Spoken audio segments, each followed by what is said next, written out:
I've been working on my milkweed garden, which is a crucial host plant for the monarch butterfly. So let me go show you what I have been doing there.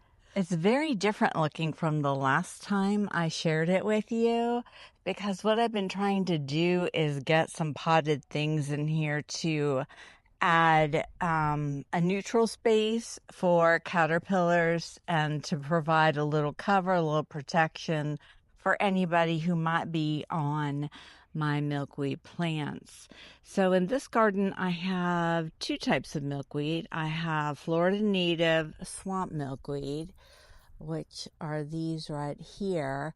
And then I have the non-native balloon milkweed that, for me, where I live in Central Florida, Zone 10A, it acts like an annual. So they just grow for a season and then they die back.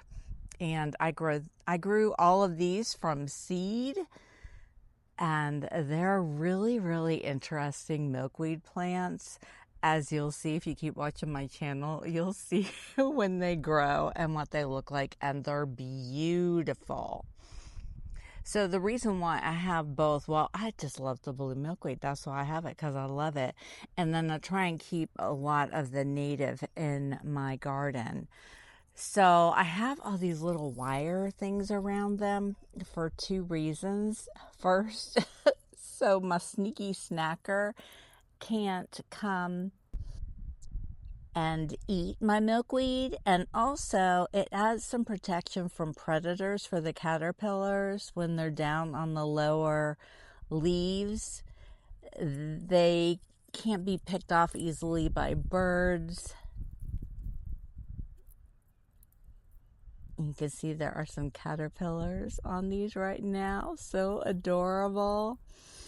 And so it's just a little extra protection because they need all the help they can get to become beautiful monarch butterflies.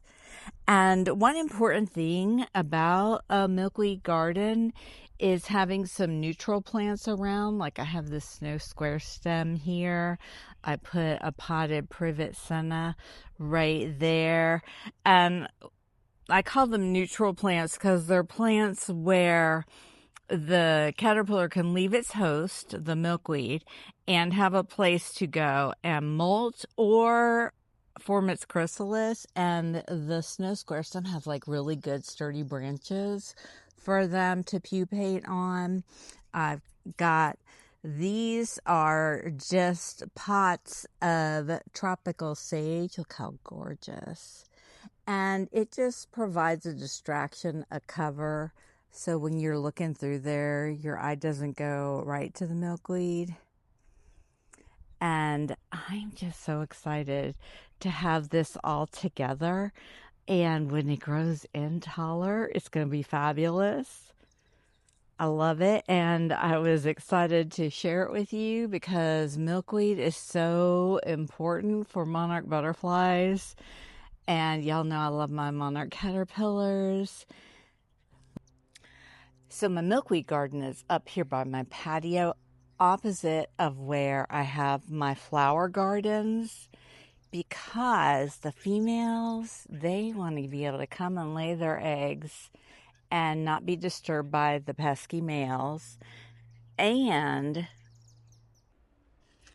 the predators like wasps and other insects that like to do horrible things to monarch caterpillars, they usually hang out by the flowers too. So they'll all be down here on this end of the garden. The male monarchs will be down here enjoying the nectar and trying to claim their territory on this end of the garden, while the females can sneak in down at the other end and lay their eggs and get in and get out. So it's a good idea to plant your host plants away from your main nectar areas of a butterfly garden.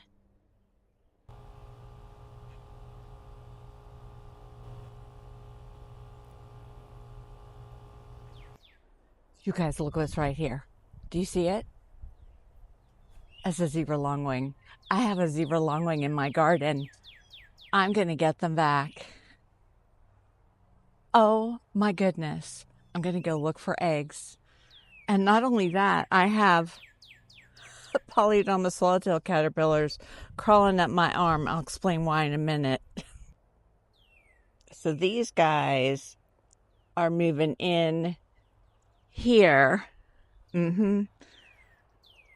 Because, let's put you there.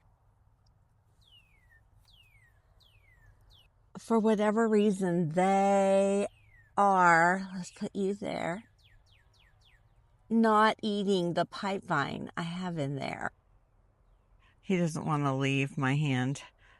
For whatever reason, they're not eating the milkweed, pipevine that's in the garden room in the enclosure. And I think it's because it's the Aristolochia tomentosa, and their eggs were laid on the Aristolochia elegans. And they ate through all my potted elegans, so I put a pot of tomentosa in there, and they were like running all over the place, looking, because they weren't going to eat that plant. So now they're all out here. I don't have any babies in there. But look at this chunky one right here.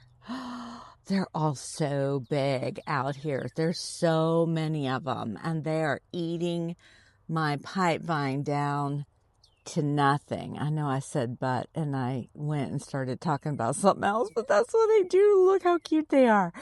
There are eggs out in my garden that I saw that are on the Aristolochia tomentosa. So I think I'll take them into my garden room, and then they can have that potted. I don't know what the deal was, but it's interesting for sure. Okay, so I said there are some eggs. There's a lot of eggs. Look, there's some eggs there, and those eggs look empty. So there's babies out here somewhere. Maybe I'll just find them and take them in. There's more eggs there too. I don't see any babies though. Oh no. Okay, we have to have a quick meeting. Oh, look, here's more eggs here. Oh my gosh, I've got lots of eggs. Quick chat. Our county put in a new fire paramedic station, and the road that comes to my subdivision is the main road they go down. But I just want you to know that if you're hearing like sirens all the time now, it's because of that. So these are more eggs right here, and this is the ones I was picturing in my mind to take in. So I think I'm going to take this group in because you can see their little dark bodies are already forming in there. Let me go get my trimmers and trim off a stem, because this is Aristolochia tomentosa. So these guys are going to hatch on here and eat this, and they should then transfer onto my other potted tomentosas, and that'll give my elegans a chance to grow back. Yeah, I can't believe it. Look at this beautiful zebra longwing. Where there's one, there'll be more. Oh my goodness, I love it so much. I will be checking for eggs probably twice a day on all of my passiflora incense plants. And yes, I will take some caterpillars in and raise them just to boost their population in my garden, just like I did with the Gulf fritillaries. Look at this cute little guy. Little carpenter bee enjoying the Mexican sunflowers. Okay, so the enclosure is set. These are 3 Aristolochia tomentosa plants. This is an Aristolochia tomentosa cutting with Polydoma swallowtail eggs on it. Look at their little cute selves in there. Oh my gosh, I love them. So pipevine is not only the host to the Polydoma swallowtail, but it's also host to the pipevine swallowtail, which I haven't seen yet in my garden this year. But I just want to note that the Aristolochia elegans is not a host for the pipevine swallowtail. It only will work for the polydamas swallowtail. So if you're wanting to get pipevine swallowtails, you need to stick with the Aristolochia tomentosa, or I have one other pipevine, Aristolochia macrophylla, which I have in a pot on a trellis up here, and it kind of slowed down its growth. This is my first time growing it, but I've noticed that it's putting out from the root some new stems, and it's growing quite vigorously. So I hope as time goes, we're going to see there's a new leaf there, this take off. I think because I put it in this big pot, it was in a little pot, it has been focusing on its root system, and now it's going to start growing more. So I'll let you know how that goes. But the macrophylla is a host to both species of butterfly, the polydamas and the pipevine. And I also want to show you, I filmed this at the beginning of this video on Friday, and it's now Monday. This is the, oh, look at the bee, hello. This is the milkweed garden, but look at how much more munched these milkweeds are than they were when I filmed. You can see lots of nibbling is going on in this garden, which is fabulous because that means more monarch butterflies will be flying around too. I love that so much. Oh yes, look how adorable. Oh, they're just the cutest little things, aren't they? I love it.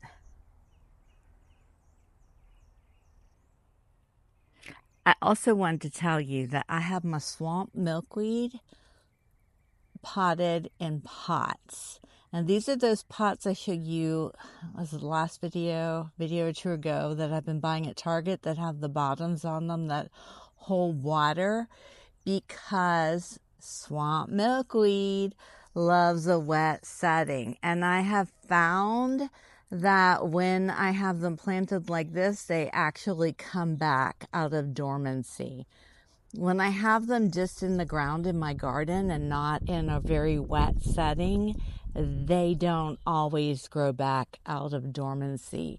So these plants right here are all second year. There's a caterpillar down there. And they came out of dormancy and are growing well. So just a note, if you're going to use swamp milkweed, you want to have it where it can be kept very wet. And they do very well in pots. There's another little caterpillar down there on that. There's so many of them. I love it. They do very well in pots too. Let me show you some other things I'm trying. I'm experimenting on different planting options for the swamp milkweed. So, well, actually, this is a balloon milkweed, and I've got it in a little teapot that I got at a thrift store. And then the little ball canning jars, I put some rocks in the bottom, and I've got, look at the root bases. They don't really have huge spreading roots because you can take them out as bare roots when they're overwintering and replant them, and you'll see the root systems aren't that huge. So as long as they're getting the water, they seem happy. And there's caterpillars on these ones too. Here's another one that I have in the jar with caterpillars. So if you don't have a large garden space, I mean, look how easy this was to do. And you could just put them out on your patio area maybe, and still get to see some monarch caterpillars and still help keep their population going, help assist them with completing their life cycle. It's a fabulous thing. And a quick update from the inside in my garden room enclosures. My 2 giant swallowtail caterpillars that were on their host plant wild lime have now pupated. So we're just waiting to see them as butterflies. All of the Gulf fritillaries have eclosed and been released in my garden. And my Tursa sphinx moth that was on the pentas is in its cocoon. Look how cool it is.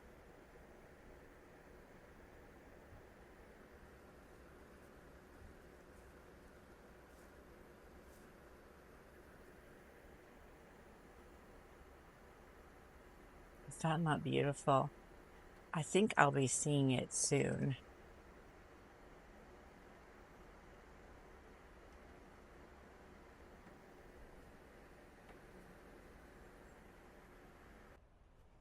And I cannot tell you how incredibly fabulous it is to have butterflies back in this garden. That 2 nights of temperatures in the 20s really took a toll on the butterfly population, and I honestly was a bit worried that maybe they wouldn't come back like they had been. Seeing that zebra longwing today, oh my gosh, that made my day. Because even though I don't have eggs, I don't have lots of them, it's a sign of hope to me that soon I will. And on that note, I'm going to wrap up this video because it's going up tonight. So I'll see you all tonight. And oh my gosh, I had so much fun reading your comments about what you would do with the frog at the end of the last video. That was wonderful. Somebody even made their own extra multiple choice answer D. And if you read other people's comments, make sure you tap the little heart by them showing that you liked it. Every little tap, every little comment, even just posting an emoji, which I ask you guys to do all the time, just an emoji of some kind, it really spurs on my channel, and it's a simple thing to do. Okay, I guess I'll see you in my next video. So if you haven't subscribed and you've watched to the end, you should subscribe. Please tap the like button of this video too, always. And I will see you in the next one, except this isn't the very end because I have a little footage for you to enjoy, or you're going to get to see lots of butterflies coming up right now.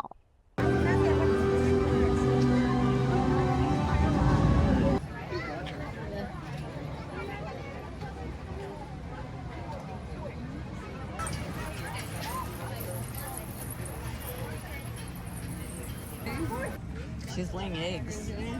She's laying eggs on the leaf right there. It's a great southern white butterfly.